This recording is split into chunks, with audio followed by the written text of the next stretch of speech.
Sveiki visi. Šiandien pagaliau pribrendau pasidalinti pirmuoju savo meditacijos įrašu, kurį įrašiau gegužės 21 dieną. Ir šie meditacijos įrašai yra atliekami tose būsenose, kai aš esu visiškai atsipalaidavusi, visiškai nuraminus protą nuo bet kokio kultūrinio programavimo, nuo visokių įsitikinimų ar labai didžiulių kažkokių lūkesčių. Aš tiesiog visiškai atsipalaiduoju, užduodu klausimus ir kalbu tai, ką tiesiog patį pirmą dalyką išgirstu. Tai yra mano aukštesniojo aš, kitaip tariant, mano pasąmonės srautas, kuris tiesiog visiškai švariai, be jokių trikdžių, kaip vanduo, kaip upelis teka, liejasi ir informacija tiesiog eina. Tokių įrašų turiu jau ne vieną ir daugiau nebenoriu jų laikyti stalčiuje. Noriu dalintis su žmonėmis, nes ir pati pasąmonė, aukštesnysis aš, irgi sakė, kad tai reikėtų daugiau skleisti pasaulyje ir daugiau žmonėm parodyti ir galbūt kažkas taip pat įsikvėps. Taip pat paklausęs įsikvėps užmegzti ryšį su savo dalimi, su savo vidinė išmintimi, nes visi mes tokią turime. Tai būtent šis įrašas, pats pirmasis, kalba apie asmenybės, apie skirtingas asmenybės, kurias kiekvienas mes nešame savo viduje, turime jų ne vieną, kokios jos, kaip jos veikia ir kaip skirtingai laiko savoka veikia skirtingas asmenybės. Taip pat šiame įraše aukštesnysis aš kalba apie namų visą savoką, kaip jinai veikia, kas yra namai, kokie namai būna ir kas būtų, jeigu mes išdrįstume išeiti į kiemą, į lauką ir pažvelgti į žvaigždes. Tai visa šita informacija eina srautu ir aš pati kartais iki galo net negaliu suprasti jos prasmės iki galo. Jinai tarsi fraktališkai vis skleidžiasi, vis pasakojasi man ir vis kažką naujo sužinau kiekvieną kartą perklausius. Meditacijoje būnu teta smegenų dažnyje, kuomet ir su visiškam atsipalaidavime. Protas neturi įtakos, jisai neanalizuoja, jis tiesiog atsipalaidavęs stebi ir leidžia nuojautų intuicijai eiti. Tai tikiuosi šis įrašas bus ir jums įdomus ir labai džiaugiuosi, kad leidžiatės kartu į šią kelionę ir ateityje dar bus ne vienas įrašas iš kitų meditacijų, kurios taip pat galėsite pasiklausyti.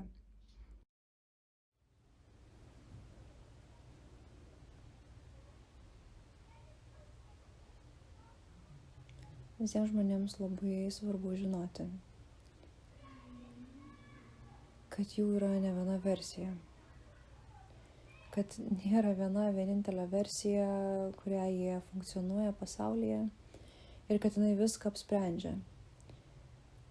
Kad jie bijo prarasti šitas pats kaip 12-okai 12 metų mokinasi ir jie turi tik vieną šansą išlaikyti egzaminą. Ir jeigu jie neišlaikys, viskas, visi 12 metų tarsi griuvo, tai apspręs jų neišsimokslinimą, jų asmenybę, jų profesiją, jų darbą, viskas bus nulemta tarsi tos vienos akimirkos, kiek energijos jai yra atiduodama. Ir visa tai yra iliuzija, nes netgi po poros metų jau tu pamirši, kad tau buvo mokyklos periodas, kad buvo egzaminai ir tu tą pamirši. Bet tu tiek sukoncentravai tą vieną aspektą ir tai tapo tavo asmenybė. Taip daro visi žmonės. Tam, kad čia išlikti. Kai kurie koncentruoja daugiau, kai kurie koncentruoja mažiau. Mažiau ego. Mažiau ego, kas ką pagalvos, kas ką pasakys. Suvok, kad turi daugiau versijų, ne tą vieną. Yra daugybė versijų, kurios einasi lengvai, einasi sunkiai ir visi žmonės jaučia, kuri, nes tai kaip energijos dažnis persijungia ir gali pajusti. Dabar už lango girdi žmonės vaikšto, pasaulis kalba. Daugybė skirtingų balsų, daugybė skirtingų asmenybių.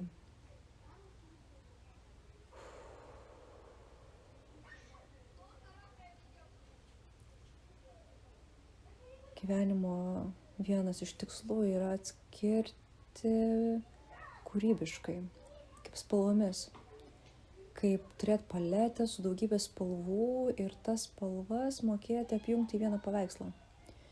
Ir nesuteikti vienai spalvai daugiau dėmesio. vienai asmenybei daugiau dėmesio, kad aš esu tas ir tas, aš darau tą ir tą, aš esu programuotas visuomenės, jos piktžolių, labai garsiai galiu rėkti, nes turiu balsą. O kiti mano balsai tarsi neturi garso. Taip yra, kai viena spalva rėkia ir šaukia daugiau už kitas. Vienas garsas šaukia daugiau už kitas. Už kitus balsus. Tada vyksta disharmonija ir laikas išsibarsto ir susiaurėja ir atsiranda iš esmės.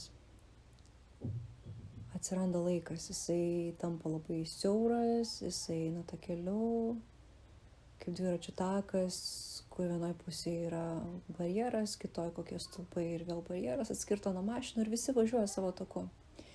Gatvės, dviračiai, vaikšto žmonės, visi turi tikrą maršrutą, per kurį tarsi kaip GPS nukeliauja. Bet nėra iškrypimo iš kelio. Ir dažniausiai tai būna tada, kai gyveni vienoje asmenybėje, kai žmogus yra vienoje asmenybėje. Taip, jis gali nuvažiuoti nuo taško A iki taško B, bet jisai negalės pajausti gilio viso to kelio. Pajausti viso to kelio gilio. Aišku, atsiranda ir viadukų, ir tarsi sukuriama sintetinė iškartojimas tų asmenybių, bet šita asmenybė tarsi lendi dar gilesnį fraktalą. Ir tai funkcionuoja visuomenė. Bet visi mes jaučiame, kad yra daug daugiau asmenybių.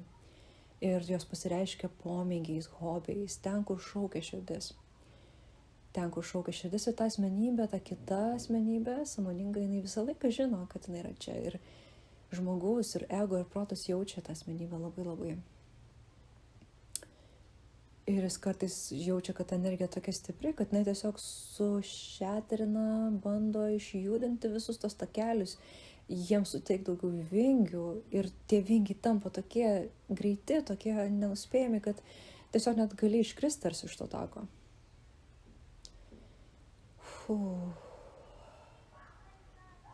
Ir kai tas takas tampa toks judantis, toks iškrentantis, vieną dieną tiesiog ta asmenybė kita pereina, tavo tikroji, ta šviesa. Visos asmenybės yra tikros tiek, kiek jas koncentruojasi, kuri. Ir jums pasirink žmonėms, kurioje gyventi, kokia realybė, nes kiekviena asmenybė kuria laiką.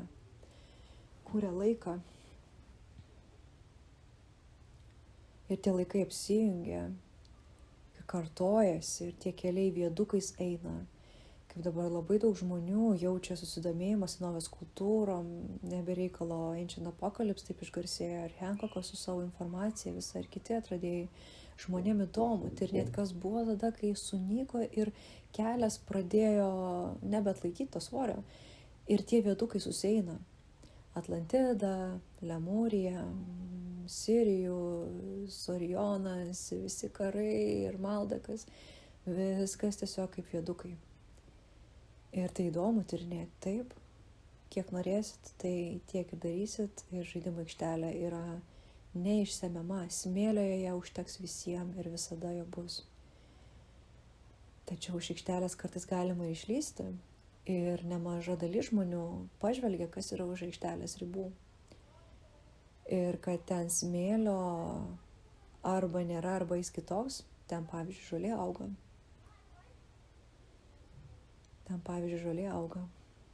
Mažiau ego.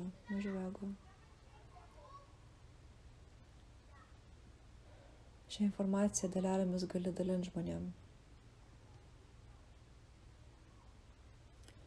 Gali pasakoti, dalinti, bet kad tai netaptų kažkoks pamokslas ar ego. Viskame reikia labai atsargiai šituose keliuose. Visi turi skirtingus tikslus, visa informacija skirtingai kitiems ir atrakina žmonėms. Ir visi skirtingai anksčiau ir vėliau išlipa iš žaidimo aikštelės į kitą aikštelę. Ir tai fraktališkai kartojasi, bet galumoje supranti, kad ir viso to fraktalo yra kitas fraktalas. Ir tai ta akimirka, kai protas jau visai išneš nebegali šito savokos net. Tai asmenybės, grįžkim prie asmenybių. Būk tuo, kuo nori būti. Tiesiog būk savim. Ir bandyk išgirsti kiekvieną kartą, kur yra tavo noras, kur kitų noras. Ir paklausti visą laiką, kai kažką gauni pasiūlymą, arba kvietimą, arba kažkokią mintis ateina klausti. Sustot akimirką ir paklausti savęs, ką aš dabar jaučiu ir ar aš tikrai to noriu. Ir jeigu aš atsisakysiu, ką aš prarasiu, ką aš galėčiau gauti iš tos perspektyvos. Ir į kiekvieną pasiūlymą neiti kaip pasiaukojimą, kaip auką. Daug žmonių taip daro. Eina tarsi auka, bet nepagalvoja, kad tai yra galimybė. Kad galbūt gal šią akimirką nelabai nori, bet nuėję, jie pozityviai gali laiką praleisti. Jie gali kažką sužinoti, jie nebūtinai tame susitikime arba toje vietoje kažką sužinos, bet jie eidami į tą vietą sužinos. Kaip kad dviračių važiuojant, daugybę ženklų pamatai, kažkokios mašinos kartojasi, kažkokie simboliai, raidės, balandžiai, į kažkokie simbolika gali nukelt net laiku tave.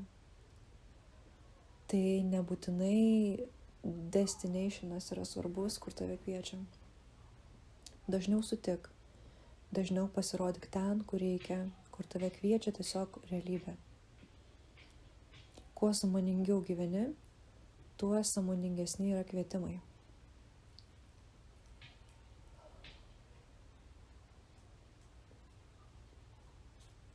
Tuo sąmoningiau kvietimai yra.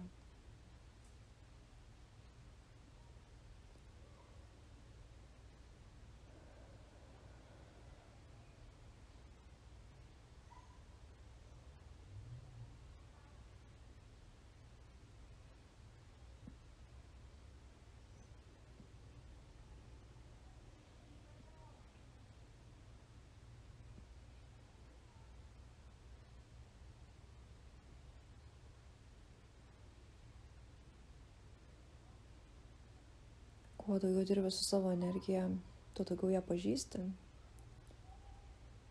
Ir atsisakai aukos pozicijos. Esi sąmoningai įvaldžius savo gyvenimą.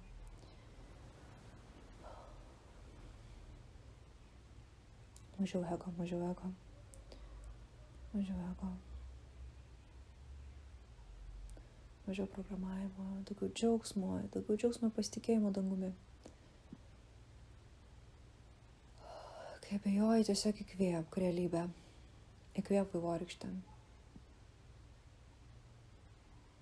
Neblokuok.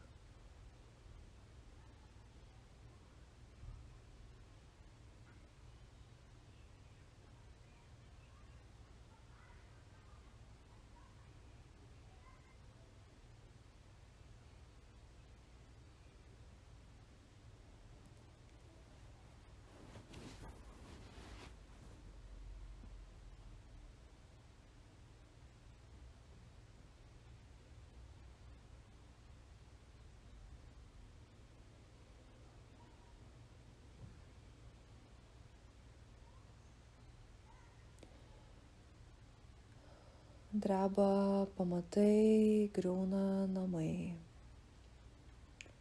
Ir kai namai sugriūna,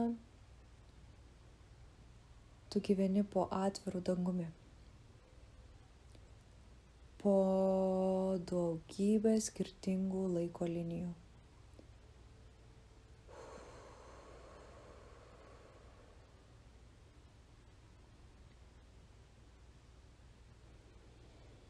Pamatai žvaigždės, kaip jos susijungia viena su kita, kaip jos atspindi tavo pačios gyvenimą. Kiekvieno žmogaus jungti su kitu žmogumi, su gyvūnais, su gamta, su elementais. Elementai kūne vėl gali veikti,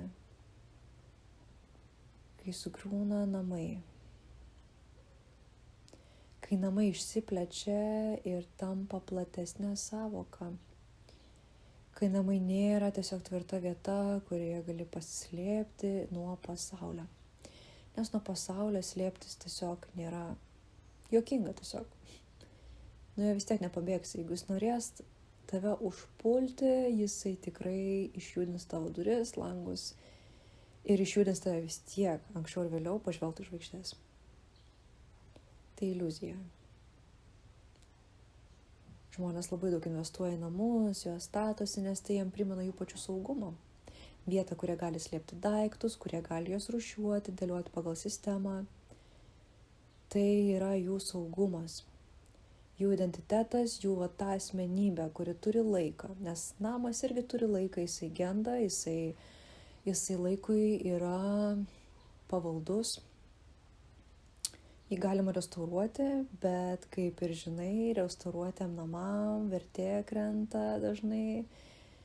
Ir paskolos net neduoda, kai dažnu atveju namam, kurie yra restauruoti, nes jie žiūrima kaip tokius jau patvarkytus, restauruotus, sutvarkytus, sulipdytus, bet jeigu pažvelgsi ne iš aukos pozicijos, tai rodo, kad tavo pamatai jau dreba, kad jie sensta, ir jeigu pastebėsi tą senėjimą bent akimirką, nebandysi jų tiesiog karšlygiškai klijuoti, betonuoti, tinka vynioti, tapetus keisti, grindis obliuoti, o tiesiog pastebėsi tą procesą gamtos, kai viskas nyksta, keičiasi.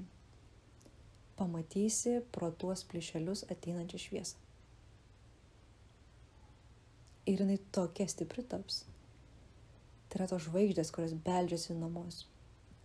Beldžiasi būti pamatytos, prisimintos. Kitos laiko juostos, platesnis laiko suvokimas, kaip apskritimas, kuris turi daug taškų ir kurio taškai į vidų susieina daugybė iš skirtingų kampų į vieną, ir tai yra vienas rutulys ir jisai fraktališkų principų veikia. Laikas tampa kitoks. Ir kuo daugiau savo dalių sudėsi, tuo laikas taps įvairiapusiškesnis, to šviesos bus daugiau. Ir galėsi šnekėti su tom žvaigždėm, kurios yra danguje ir kurių šviesa yra tokia tolima, kad kol ateina iki tavęs, jos jau nebėra. Bet tai yra iliuzija.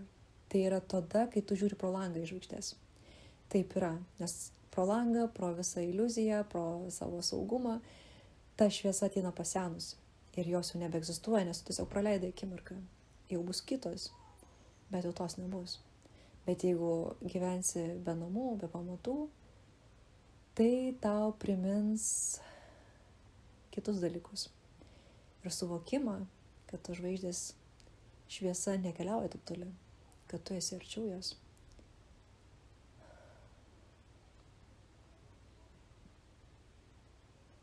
Gražios analogijos.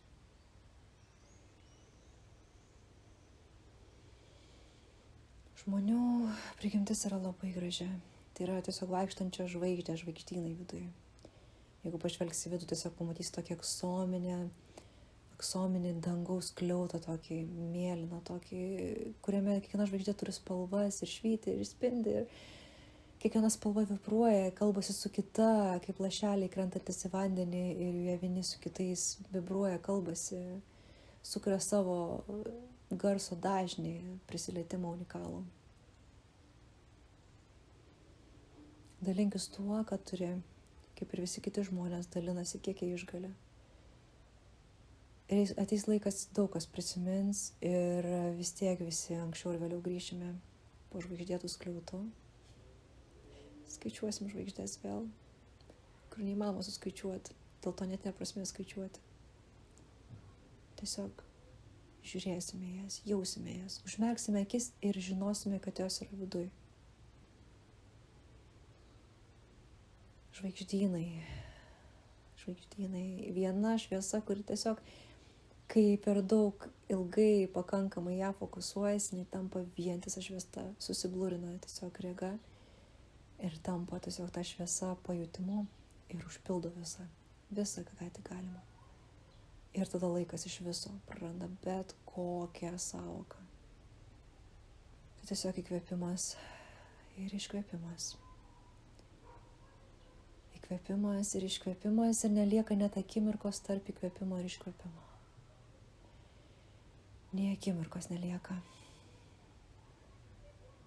Tiesiog vientisas jausmas, vientisa būtis,